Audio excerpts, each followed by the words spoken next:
तेबे এই ଯୁଦ୍ଧର ମୂଳ କାରଣ କ'ଣ ଥିଲା? ବାଂଲାଦେଶ, ଯାହାକି ଆଗରୁ ଥିଲା ପୂର୍ବ ପାକିସ୍ତାନ। ଭାରତ ପାକିସ୍ତାନ ବିଭାଜନ ପରେ ପାକିସ୍ତାନ ମଧ୍ୟ ଦୁଇ ଭାଗ ହୋଇଯାଇଥିଲା, ପୂର୍ବ ପାକିସ୍ତାନ ଆଉ ପଶ୍ଚିମ ପାକିସ୍ତାନ।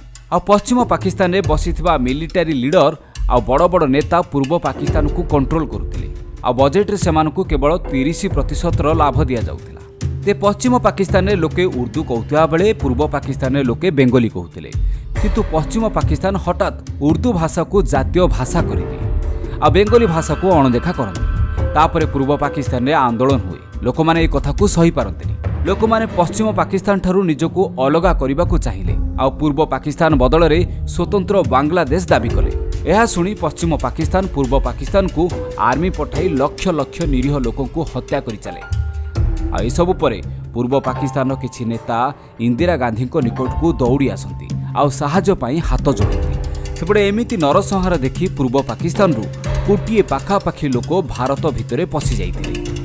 इंदिरा गांधी चिंतार पड़ती एते सबु लोकंकर बोझ केमिति बोहिबो भारत, कारण भारतर आर्थिक अवस्था सेतबेले सेमिति ठीक नथिला। आ एपटे पश्चिम पाकिस्तान काहार किछि शुणु नथिला। शेषे इंदिरा गांधी पाकिस्तान सहित युद्ध करने घोषणा कर दियंती। आ तापरे पूर्व पाकिस्तान स्वाधीन होई सबुदिन पाई होई जाए बांग्लादेश। युद्ध समय जोंठी पाकिस्तान सह चीन, अमेरिका, यूके सह बहु